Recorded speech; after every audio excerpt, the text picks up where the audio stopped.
السلام علیکم معزز سامعین، آج میں آپ کے لیے بلال کی 22ویں قسط لے کر آئی ہوں۔ اس سے پہلے کہ ہم شروع کریں، برائے مہربانی آپ چینل کو سبسکرائب کر دیں اور بیل آئیکن پریس کر دیں تاکہ آنے والی تمام اقساط آپ تک بر وقت پہنچ سکیں۔ شکریہ۔ ابو جہل۔ غلاموں اور آزاد لوگوں کی سوچ میں بڑا فرق ہوتا ہے۔ آزادی اور غلامی زندگی کے دو دھارے ہیں جو الگ الگ بہتے رہتے ہیں اور اپنے بہاؤ کی سمتیں خود متعین کرتے ہیں۔ ہم غلام کیا تھے؟ چند حشرات الارض جو آتے جاتے موسموں کے ساتھ پیدا ہوتے اور مرتے رہتے ہیں۔ ہمارا دائرہ حیات بہت محدود تھا۔ یہ ہم غلاموں کو علم تھا کہ مکی زندگی ایک انقلاب سے دوچار تھی۔ ایک طرف محمد ابن عبداللہ صلی اللہ علیہ وسلم تھے اور دوسری طرف مکے کے بڑے بڑے سردار، رئیس، تاجر، سارے کے سارے سانپوں اور بچھوؤں کی طرح محمد صلی اللہ علیہ وسلم کی تحریک کو زک پہنچانے کے در پہ تھے۔ سانپوں کی کئی قسمیں ہوتی ہیں، کچھ کم زہریلی، کچھ زیادہ، اور کچھ اتنی بس بھری کہ ان کا کانٹا پانی نہیں مانگتا۔ اس آخری قسم میں اس وقت 4 لوگ تھے: ابو جہل، ابو لہب، امیہ اور ابو سفیان۔ ابو جہل کا معاملہ باقی مشرکین مکہ سے مختلف تھا۔ وہ خود بھی ان سب سے مختلف تھا۔ قریش کے سرداروں کے کچھ خاندانی اور قبائلی قدریں تھیں جنہیں وہ جان سے زیادہ عزیز رکھتے تھے۔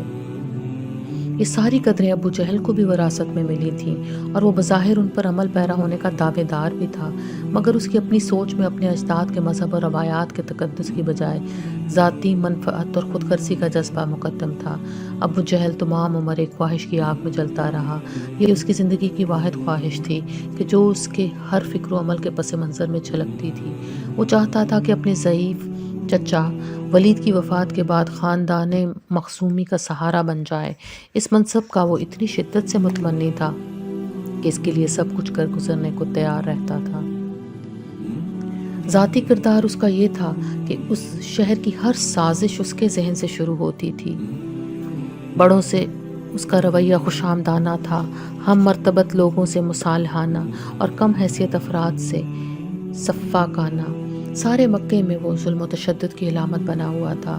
مخالفین سے نپٹنے کے لیے وہ انتہائی بے دردی کا مظاہرہ کر گزرتا تھا۔ مسلمانوں سے اس کا بیر بھی جو اس کی پہچان بن چکا تھا، محض اس لیے نہیں تھا کہ وہ اس کے خداؤں کو جھٹلاتے تھے، بلکہ اس لیے کہ داعیہ اسلام محمد صلی اللہ علیہ وسلم خاندان عبد مناف کے فرد تھے۔ ولید کی جانشانی کے معاملے میں عبد مناف کا خاندان ابو جہل کا حریف تھا۔ فیصلہ انہی دونوں میں ہونا تھا۔ ابو جہل نے اس ضمن میں بھرپور کوششیں کر رکھی تھیں اور عبد مناف کے امیدواروں کے مقابلے میں دعوتوں اور مہمان نوازیوں کی وجہ سے اس کی ساکھ خاصی حد تک بہتر تھی، مگر محمد صلی اللہ علیہ وسلم کے دعویٰ رسالت کے بعد تو اس کے پاؤں تلے سے زمین نکل گئی۔ وہ سوچنے لگا کہ اگر محمد صلی اللہ علیہ وسلم کی روحانی پیشوائی کو قبول عام حاصل ہو گیا تو اس کی ساری عمر کی محنت اکارت جائے گی۔ چنانچہ اس نے یہ تہیہ کر لیا کہ جان رہے یا جائے محمد صلی اللہ علیہ وسلم کے دین کو کامیاب نہیں ہونے دینا۔ ہمارے دین کی بیخ کنی کے لیے اس نے سر دھڑ کی بازی لگا دی تھی اور ہمارے خلاف ہر ظلم، ہر سازش کی وہ جڑ تھا۔ سارا دن مکے کے مختلف چھوٹے بڑے حلقوں میں اسلام کی برائیاں کرتا پھرتا تھا، عوام کو بھڑکاتا تھا، خواص کو اکساتا تھا اور رسول کریم صلی اللہ علیہ وسلم کی کردار کشی میں گھٹیا سے گھٹیا حرکت سے بھی دریغ نہیں کرتا تھا۔ داعیہ اسلام کی مخالفت اب اس کی زندگی کا واحد مقصد بن چکی تھی، کیونکہ اسلام اس کے مقصد اولین یعنی ولید کی جانشینی کی راہ میں سب سے بڑی رکاوٹ بنتا جا رہا تھا۔ سمیہ رضی اللہ تعالیٰ عنہا کے قتل سے لے کر جنگ بدر تک، جہاں وہ خود لقمہ اجل بنا، مسلمانوں کے خلاف جو کچھ ہوا اس میں ابو جہل کا ہی ہاتھ تھا۔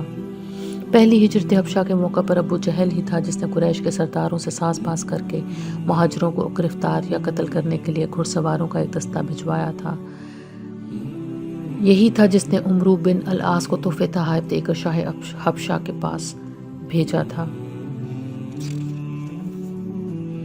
یہ ابو جہل ہی تھا جس نے حضور صلی اللہ علیہ وسلم کے مکے سے ہجرت کے بعد اعلان کروایا تھا کہ جو محمد صلی اللہ علیہ وسلم کا سر لے کر آئے گا اسے وہ 100 سرخ اونٹ یا 1000 اوقیہ چاندی انعام دے گا۔ حضرت عمر رضی اللہ تعالیٰ عنہ جو اس کے بھانجے تھے، حضرت رضی اللہ تعالیٰ عنہ اس کے بھانجے تھے، اسی کے بھڑکانے پر تلوار میان سے نکال کر حضور صلی اللہ علیہ وسلم کو قتل کرنے نکلے تھے۔ جنگ بدر کے موقع پر بھی جب خاندان اسد کے حکیم بن حزام رضی اللہ تعالیٰ عنہ نے، جو ابھی اسلام نہیں لائے تھے، عتبہ کو جنگ نہ کرنے کا مشورہ دیا تھا، اور عتبہ کچھ حد تک رضامند بھی ہو گیا تھا، یہ ابو جہل ہی تھا جس نے سب کو از سر نو بھڑکایا تھا اور جنگ پر اصرار کیا تھا۔ مردہ مزاری اور ایذا رسانی کو ابو جہل نے ایک فن بنا رکھا تھا۔ مجھ ضعیف آدمی سے اگر کوئی کہے کہ ابو جہل کی شخصیت کا 4 الفاظ میں احاطہ کرو تو میں کہوں گا: تکبر، سازش، خود غرضی اور شقاوت۔ اس کی فکر میں شر تھا، اس کی زبان میں زہر بھرا تھا، اس کے لہجے میں کمیمگی تھی، اس کے طنز سے آگ برستی تھی، بات کرتا تھا تو لگتا تھا تیزاب کے چھینٹے اڑ رہے ہوں۔ اشراف مکہ غیرت کے پتلے تھے، حمیت پر جان دیتے تھے، مگر ابو جہل کی وجہ شہرت یہ نہیں تھی۔ ایک دن محمد صلی اللہ علیہ وسلم خانہ کعبہ کا طواف کرنے گئے۔ ابو جہل اپنے حواریوں سمیت حتیم کے پاس بیٹھا تھا۔ محمد صلی اللہ علیہ وسلم نے حجرہ اسود کو بوسہ دیا اور طواف کا پہلا چکر شروع کیا۔ جب وہ حتیم کے پاس سے گزرے تو ابو جہل نے ان پر پھپتی کسی، جس پر اس کے سارے حواری کلکلا کر ہنس پڑے۔ رسالت محمد صلی اللہ علیہ وسلم کے چہرے سے پتہ چلتا تھا کہ انہوں نے اس کی ہرزہ سرائی سن لی ہے، مگر وہ اپنے طواف میں مشغول رہے۔ دوسرے چکر میں جب وہ پھر حتیم کے پاس سے گزرے تو ابو جہل نے پہلے سے بھی زیادہ بدتمیزی کی۔ اس بار پہلے سے بھی زیادہ زوردار قہقہہ بلند ہوا۔ اس بار بھی نبی کریم صلی اللہ علیہ وسلم خاموشی سے گزر گئے اور اپنے طواف جاری رکھا، لیکن جب سرور دو عالم صلی اللہ علیہ وسلم تیسرے چکر میں حتیم کے پاس سے گزرے اور ابو جہل نے ویسے ہی تصحیح آمیز الفاظ کہے تو رسول اللہ صلی اللہ علیہ وسلم رک گئے اور ابو جہل کی ٹولی سے مخاطب ہو کر کہا: سنو قریش کے لوگوں، میں اس ذات باری تعالیٰ کے نام پر جس کے قبضہ قدرت میں میری جان ہے، تم کو کشت و خون کی وعید سناتا ہوں۔ ان الفاظ نے اور جس لہجے میں وہ کہے گئے ابو جہل اور اس کے حواریوں کو سحر زدہ کر دیا۔ نہ کوئی اپنی جگہ سے ہلا اور نہ کسی کو بولنے کی جرت ہوئی۔ یہ تو تھا غیرت اور حمیت کا معاملہ، رہی شجاعت تو اس کا مظاہرہ بھی آپ کے سامنے ہے۔ ابو جہل لڑتا کم، لڑواتا زیادہ تھا۔ وہ جوڑ توڑ کا ماہر تھا۔